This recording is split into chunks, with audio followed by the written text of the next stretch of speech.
ભાઈ પણ આજે અહીંયા બેઠેલા છે, તેમને પણ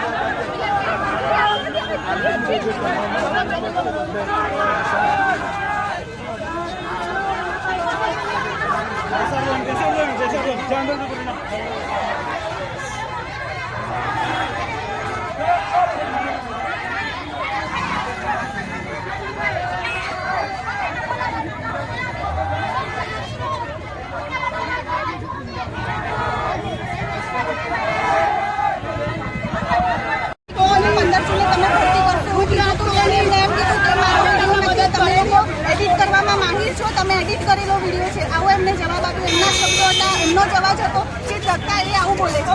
ગુજરાત સરકારને ખાલી ખાવા પીવા ધોવાની જ ખબર પડે છે, કાયમી શિક્ષકોની ભરતી કરવાની ખબર પડતી નથી. અચ્છા, તમે શિક્ષક બનશો, ભણી ગણીને આગળ વધશો, તર્ક કરતા થશો તો પછી સરકારને સવાલો કરશો. સરકાર એટલે જ કાયમી શિક્ષકોની ભરતી કરવા નથી માંગતી, કેમ કે આગળ જતા અમે બાળકોને શિક્ષણ આપીશું તો એમના મત કપાશે, ભાજપના પાયા હલી જશે, એટલા માટે ભરતી કરવા નથી માંગતી શિક્ષકોની. પોલીસની ભરતી શા માટે 12,000 કરે છે? હાઈકોર્ટમાં પટાવાળાની ભરતી શું કામ કરે છે? કેમ કે પોલીસ એમના ઇશારા ઉપર નાચશે, જેમ નચાવે એમ પોલીસ નાચે. અમે નહીં નાચીએ, અમે દેશનું ઘડતર કરીશું. બાર સવારે અમે બાળકોને ભણી ગણી હોશિયાર બનાવશું તો ભાજપના પાયા હલશે, એટલા માટે એ શિક્ષકોની ભરતી નથી કરતી. તો આ જે છે અત્યારે જોઈ શકો છો કે પોલીસ છે લઈ જાય બેઠી છે,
આંદોલન કરી રહી છે અને એમને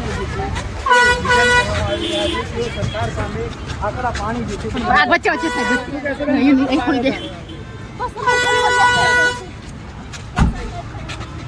એમની પર અત્યાચાર થતો હોય તે પ્રકારની વાત જે છે ક્યારે ડ્રાઈવર ક્યાં છે?